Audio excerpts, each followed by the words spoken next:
Hi, hello, నమస్తే, welcome to BVR TV official. మిత్రులారా, నేను మీ బీవీఆర్ రావుని. నా అన్వేషణ ప్రపంచ యాత్రికుడు. సరే, అతని గురించి మీ అందరికీ తెలుసు. చాలామంది ఫాలోవర్స్ ఉన్నారు, చాలామంది సబ్స్క్రైబర్స్ ఉన్నారు. చాలా అంటే పెద్ద మొత్తంలో అతను యూట్యూబ్ నుంచి డబ్బులు సంపాదిస్తాడు. చాలామందికి ఇష్టం అతనంటే, ఎందుకంటే ప్రపంచాన్ని చూపిస్తూ ఉంటాడు. నాకు కూడా చాలా ఇష్టం.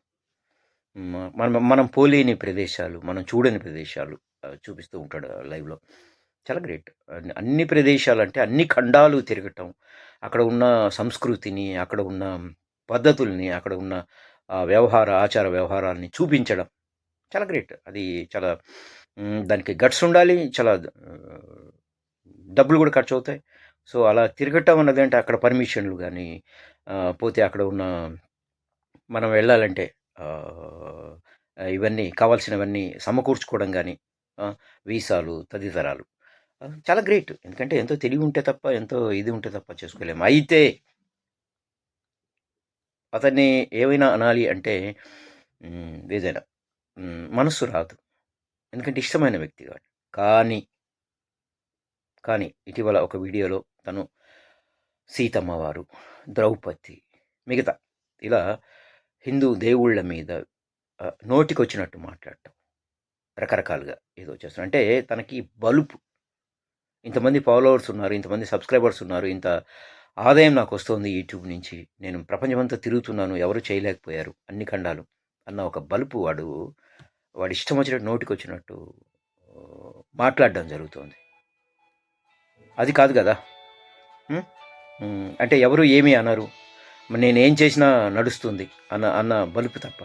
సో ఒకటి మిత్రులారా, ఎందుకంటే వాడిని కట్టడి చేయాలంటే ఒకటే. మనం ఎన్ని వీడియోలు, నేను కూడా వీడియోలు చేసినంత మాత్రాన వాడు వినడు, అవన్నీ పట్టించుకోడు. కాకపోతే ఒకటే చేయండి, దయచేసి అన్సబ్స్క్రైబ్ చేయండి వాడి ఛానల్ని.